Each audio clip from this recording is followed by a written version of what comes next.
So here at Cowso we've got 310 hectares, of which 215 is effective milking area, and the balance is a runoff block which is used for young stock, some beef cows and silage and supplementary feed making. Yep.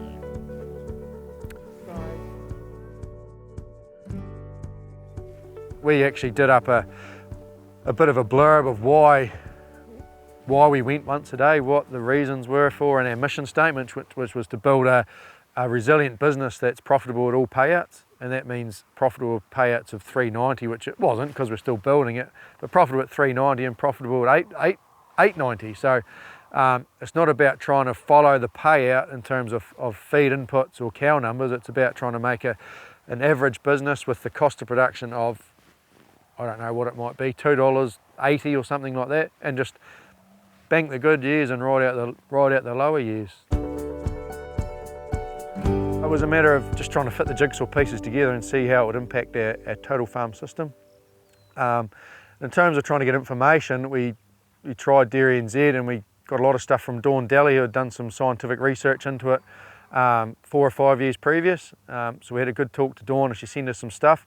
And there's also an Otago South and Once a Day discussion group run by DairyNZ as well, of which we got invited along to. And in our first group, we went and picked the brains of the farmers who were there who had been doing it. And there's a mixture of guys that had been doing it for 1 year to guys who had been doing it for 8 or 9 years. So there was a good array of people to pick brains of. And the very first discussion group, we went there and said, well, we're twice a day farmers, we're looking very seriously at this, and what are we going to expect? And the answer from just about everybody was, we don't really know until you try it. And in the end, they pretty much just said to us, what's the reason for not doing it? We sort of had it in mind that we might do it, we might give ourselves another year twice a day and then think about it then. And they were like, well, why wait? What's the point of waiting for this? And then we attended a once a day conference in the Taranaki 2 years ago, the winter before we decided, we'd 90% decided at this point, but we went to the conference and once again, everybody's enthusiastic about it and we could see a way forward. So it was just a matter of having a go and seeing what happened really, and that's what we did, so yeah. Trying to put a budget together was probably quite a difficult task because just the lack of hard information, and none of the farmers could give us a definitive answer. Like I couldn't give anybody else a definitive answer about what was going to happen because everybody's cow herds are so unique, and it takes a certain type of cow to achieve on once a day. So there's a lot of information around that suggested that per cow production could drop from 10 to 20%. So we took a stab in the dark and said, okay, we'll go 15%. So we cut that at 15% and said, well, we'll do 380 a cow and bumped our stocking rate up a bit just to try and get our total milk solids up, which kind of worked. We fell short of our 380, we did just a tick over 370, so that was good. But now we've done a season, we can see that there's a lot of savings to be had, particularly in the wages space.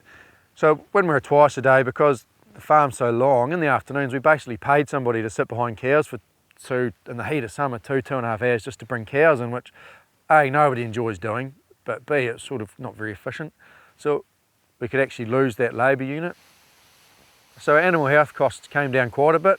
So our mastitis costs were very similar, but our metabolic costs were, I think we saved $2,500 or $2,000, I think was the number on metabolics alone. We had some big issues with lameness, like post-Christmas we'd have a lame mob. So we milked 650 cows, we'd have a lame mob with 25 cows. So you'd be cycling 4 or 5 cows in and out of the lame mob all the time. And so you got penicillin treatments on that, so we saved a few $1,000s just there like that. Never mind the emotional anguish I get, or not anguish, but emotional things you got with the frustrations, I guess it is, with lame cows all the time, because they don't need to be lame. We probably didn't save a lot on breeding costs because we'd dropped seedering and inductions 8 years ago, so we just stayed doing what we're doing there. So on an overall scheme, we used to average $3.50 per kilo of milk solids farm working costs, whereas the year just finished, we did $3.15. And this season we're in now, we believe that we will be under $3 and well and truly inside $3. And it actually started out pretty good. We calved them down and they calved down in good condition. And and we found that the condition score dropped post-calving. There was still a definite drop, but the bottom came sooner and they started regaining weight a lot quicker. And mastitis through that first spring was very good. It was the same as any other year. And subsequently our sow count, we were probably 100 to 120 on average sow count on twice a day. Now we're probably more like a 150 average on once a day, which to me is completely acceptable, and I can see in time we could actually drive that back down, more down to that 100 to 120 average. The cows, in terms of their feed demand, I don't believe they eat any less on once a day, particularly in the early spring period. I think they eat the same amount of food, they just partition energy in different ways. So I think that these cows here, instead of putting that extra kilo into milk, they put that extra kilo into body condition score, and that sort of flows on to have other impacts. And if you can do it with just grass, it's good, because it flows on other things through your fertility. We found in our first season our fertility, our in-calf rate, so we were on a 76 to 77% 6-week in-calf rate as twice a day farmers. In our first season, once a day, we struck an 82% 6-week in-calf rate, and our empty rate dropped from 10 to 12% would be our average on twice a day. After 12 weeks of mating, it dropped to 7.5% empty after 9 weeks of mating. So all of a sudden we had a whole lot more decisions that we could make in terms of the herd going forward on once a day. And subsequently this spring just been, our calving spread was quite tight, so we were half calved in 9 days. So we put our calving date back 5 days from the 10th of August to the 15th, but our midpoint to calving was exactly the same as it was on twice a day. So in effect we've given ourselves a bit of a longer winter and calved down the cows in a big chunk. So we culled 17% of our herd last year for, they just weren't suited to once a day. They dried themselves off, or they repeat mastitis offenders and things like that. So 17% largely just dried themselves off sort of February onwards. So we got rid of them, but like they were a lot heavier than your normal cull cows. So yes, the beef schedule was up, but still on an average beef schedule, we still would have averaged a couple $100 more per head anyway. It's probably a big thing. The cow condition, for me, I like to see the cows like this, just mooching around and they're very relaxed. There's other things, like we've got a young family now. And so Oliver, our 5-year-old son, like tomorrow's a school prize giving in the afternoon, and we don't have to organise anything to go. We do just jump in the car and go. We don't have to worry about getting relief staff, who's going to milk the cows, where the cows are going to go, because that's already done. So in terms of wintering costs are probably another surprise for us. So we at our Roxburgh block, we set up our feed budgets and our feed quantities as if we had twice a day cows, because that's what we knew and that was numbers we could work around. And so we sent the cows up there and they were in pretty good order when they went. When we brought all the cows home and everything was said and done, there was still 180 bales of baleage sitting there. So the cows didn't need to be fed as much through that winter period as otherwise needed. One thing we've found with the once a day is that we've got a lot more flexibility within our grazing management. So our farm here is probably 180 hectares in one main block, but then there's other bits across 2 main roads. And one part where it was exclusively for runoff has now been opened up for milking on, and we can sort of target our cows to find the best quality grass all the time, rather than what is on the main dairy farm block is what they've got. So we can send them away to the runoff across 2 roads in the morning at 7, 8 o'clock when they go across, and they don't have to come back till the morning. So it's a lot easier than what it used to be on twice a day, where at 3 o'clock to bring cows across there was school traffic, there was trucks, it was a nightmare, so we just didn't do it. And it's a lot more easy to be able to hit residuals, I find, with once a day on 24-hour grazings. We started out doing 12-hour grazings, but we've got a lot less intensive on that, and we've moved to 24-hour grazings, and the cows are a lot more settled. We find less pugging damage in the wet when they're in 24 hours. We've taken a lot of the stress out of the system, although at times it feels like there's a lot in there still. We've taken a lot of it out. The stress on the cows, as you can see, they're not too worried about what's going on in their day. They're just hanging out eating, and they'll just be like that until we go and get them in the morning. And it's the same for people. You don't have that afternoon milking hanging over your head the whole time. Like, you don't think it stresses you out when you're doing it, but actually it is this big weight that's on your shoulders all morning. You've got to get this and this done. I've only got 3 hours to do it.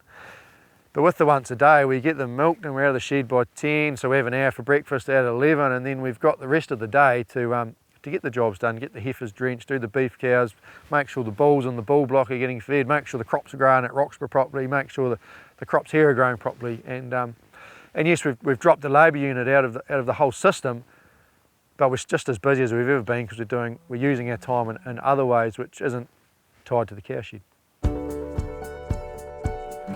You're trying to build your cows around your system, not your system around your cows. So you go once a day, it's a new system, so you kind of do need new cows in a lot of ways. So the number one point we're culling on obviously is still fertility, so if you're empty, you're gone. And then the second and third points will be around production and udders and mastitis and or lameness. So with mastitis, it's always been 3 strikes and you're out. I would love to get to the day where it's 1 strike and you're out and be quite ruthless on them. But I think with once a day early on, udder breakdown is potentially an issue, and that's something that we really focus on with our bull selection. So we nominate 5 bulls for the whole herd. We don't just do bull of the day. So we've picked them on udder support and strength. We've picked them on protein, and also for the Jersey bulls, we've picked them on stature as well because we don't want them to get too small. My gut feel is that the cow that we're looking for is probably a 2/3 Jersey, 1/3 Friesian, so whatever that is, a J12, F4, or whatever the numbers are, just so that we can maintain the components of milk through the Jersey, but I also don't want to limit my litres by having purebred Jersey. I want to keep some litres and some frame in the cow, so that's where we probably will maintain a degree of Friesian within them.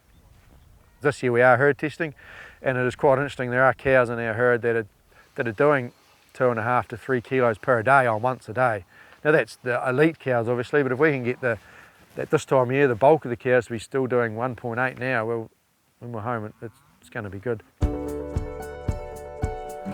Year 1, anything can happen. You don't know what is going to happen. It's a big leap of faith and anything can happen. Year 2, you've got a bit more of an idea, but you're still trying to change your cows over. Years 3 and years 4, they're a lot better, but by the time you get to year 5 and 6, that's when you really start to go, because you've tidied the herd up, you've isolated out the cows that are once a day suitable, and hopefully, because your fertility is that much better, you can lower that replacement rate after 5 or 6 years. The big thing is to be prepared to cull cows, because there are so many cows in your herd that are suited to it, but then there's a whole lot that aren't suited to it as well. We culled 17% last year basically on milk production, whereas this year we'll still cull a lot of cows, but hopefully it won't be 17%. We might get it back to 10% or something like that. Another thing to be wary of, I guess, is heifer milk. So the gap between a cow and a heifer on once a day is a lot more pronounced in terms of their milk production. And I guess to do it for a business decision rather than a lifestyle, yes, there's lifestyle benefits that come from it. We're really trying to drive our system here and drive the business because we have to. I think if you're just doing it straight for lifestyle reasons, then I don't think that it may work as well. But it's been good to diversify. You know, we rear a lot of bull calves of our own, so we're trying to limit that bobby calf thing. So we've got a lot of other things we're playing around with as well. It's not just about milk anymore, though these girls are still the complete engine room of the whole business. There's other stuff going around the edges, which we've got more time to focus on.